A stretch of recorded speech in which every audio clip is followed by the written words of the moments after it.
do want to talk about the goaltend because you've seen the replay, right? Yeah, I saw the clip. Saw it Yeah. like So two or three times. I was watching it live, and as someone that had money on Illinois -2, this was not a bad thing for me personally, but the way that this played out. So what happened was Iowa is down by 4. There's a minute and 6 seconds left on the clock. Joe 72, Wieskamp, 76, something like yeah, that. 76-72. Illinois is up. Joe Wieskamp drives to the basket, goes up, tries to finish a shot at the rim. Kofi Coburn blocks it. It bounces off the glass, comes right back to Joe Wieskamp, who immediately tips it in. Like he literally, like he goes right back up in the air, second jump, tips it right back in. They score. The play's blown dead because they ruled that Kofi Coburn's block was a goaltend. So they basically counted the first basket, right?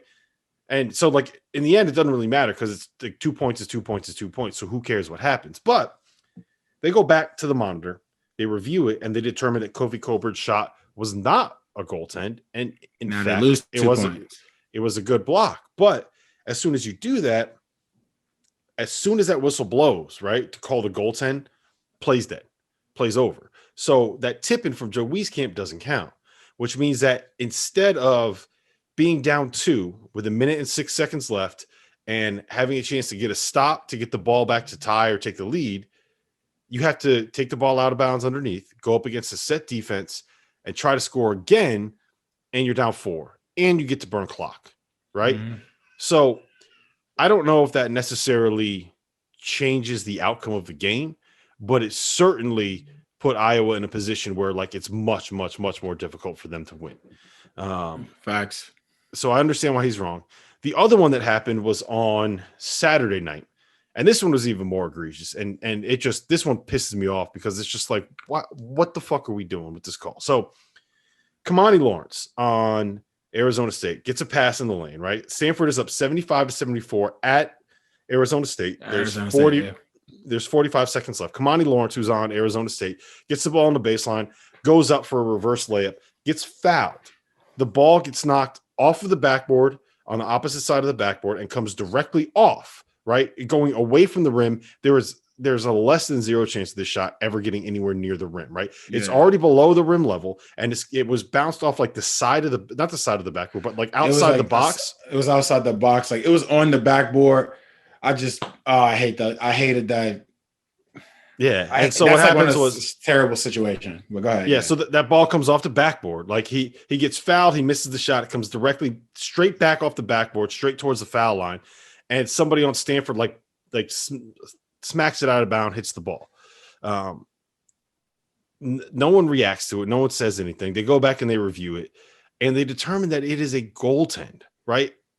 Because by the letter of the law, a shot that comes off the backboard and has not yet like hit the ground is still a shot or whatever, like whatever, however you want to define it. By the letter of the law, that is a goaltend.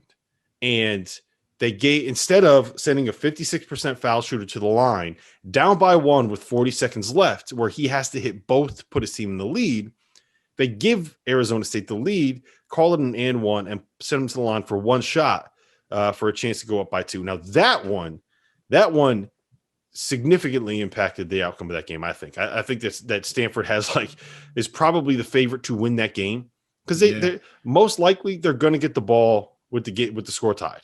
Yeah. Right. Coming back down. So instead of having to score to try to take the lead, score to try to tie the game, down by 2, you're scoring to try to take the lead. You have an option to go like 2 for 1 to try to win the game. Like it opens everything up for you to do.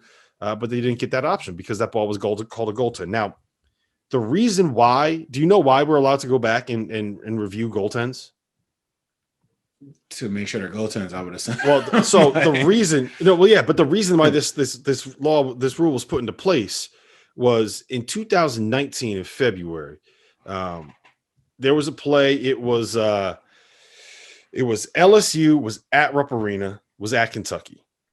Game was tied at 71. LSU has the ball. Skylar Mays drives to the basket, goes up, throws a floater off the backboard. It has no chance of going in. Rockets off the backboard, hits the front of the rim, bounces up. Cavell Bigby Williams on LSU comes in, tips the ball in at the buzzer. LSU wins, right? So they go back and they review it to make sure that like the tip in came before the buzzer. And like it was like he tipped it in at like 0.4 seconds. It was very clearly he got it off in time. But you could see upon the review that like it was a goaltend. It was basket interference. That ball was like within the cylinder, but they couldn't go back and make the right call because of what the letter of the law was. Well, this is the same shit that's happening right now. So John Calipari complained about it. He's like, why can't we get the call right if we're able to look at it? So they changed that rule that summer.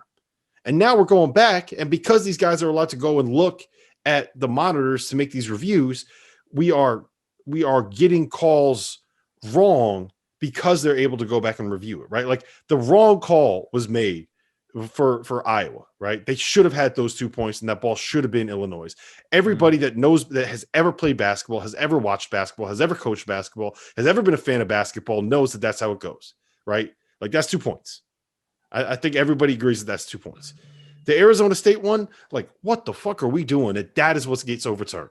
A shot that has absolutely no chance of going in because it's a letter of the law. When these guys are looking at this and they know what the right call is, but they're not allowed to do it. It's the same fucking thing. And going back and setting up all these reviews, like, yes, I understand that we now have the technology where we are able to determine what is the right call down to like the frame, down to the millisecond. We have like HD tablets that can get sent like one frame zoomed in to like 100 times to be able to see exactly what happens in exactly that millimeter. And oh, his shoelace was touching out of bounds, so technically he was out of bounds, so we got to overturn this call.